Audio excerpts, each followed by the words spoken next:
আসসালামু আলাইকুম এভরিওয়ান। আমাকে অনেকেই প্রশ্ন করেছেন আমি কিভাবে এত দ্রুত ঘুমাতে পারি এবং ঘুম থেকে উঠতে পারি। এই প্রশ্নের উত্তর এর আগেও আমি দিয়েছি, তারপর আবারও দেওয়ার চেষ্টা করছি। আসলে কোনো অভ্যাসই একদিনে তৈরি হয় না। যে কোনো অভ্যাস তৈরি হতে বেশ অনেকটাই সময় লাগে, মিনিমাম 7 দিন থেকে 15 দিন। তো আমার এই অভ্যাসটা আমি ধীরে ধীরে নিজের মধ্যে তৈরি করেছি এবং এখনও তৈরি করে যাচ্ছি, নিজেকে এখনও পরিবর্তন করার চেষ্টা করছি। তো আমি একসময় রাত ৩টা ৪টা বা সারারাত জেগে কাটাতাম। অ্যান্ড আমি চিন্তা করলাম যে আমি আজকে দেখা গেল রাত ২টার সময় ঘুমাচ্ছি, তো আগামীকাল আমি ১টা ৫৫ ঘুমাবো, তারপর দিন ১টা ৫০-এ, এইভাবে আমি আমার টাইমটা কমিয়ে আনবো বলতে আমি যে টাইমে ঘুমাতে চাই আমি সেই টাইমে নিয়ে যাব। এবং এইভাবেই ধীরে ধীরে আমি ৯:৩০-টার মধ্যে এখন ঘুমাই যেতে পারি বা বিছানায় যাওয়ার চেষ্টা করি। অ্যান্ড ঘুম থেকে ওঠার মেথডও একই।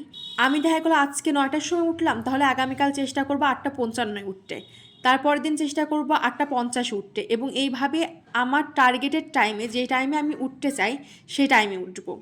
এবং রাতে ঘুমানোর সময় অবশ্যই একটা অ্যালার্ম সেট করব, এবং অ্যালার্ম সেট করে মোবাইলটা দূরে রেখে দিব, যাতে সকালে অ্যালার্মটা বন্ধ করতে গেলে আমার বিছানা থেকে ওঠা লাগে। আর যখন বিছানা থেকে উঠব তখন এমনিতেই ঘুমটা কেটে যাবে, অ্যান্ড তখন মনে হবে আচ্ছা আজকের দিনটা নষ্ট না করে এখন থেকেই শুরু করি। তো এভাবে অল্প অল্প পরিবর্তনের মাধ্যমে একটা বড় পরিবর্তন আনা সম্ভব।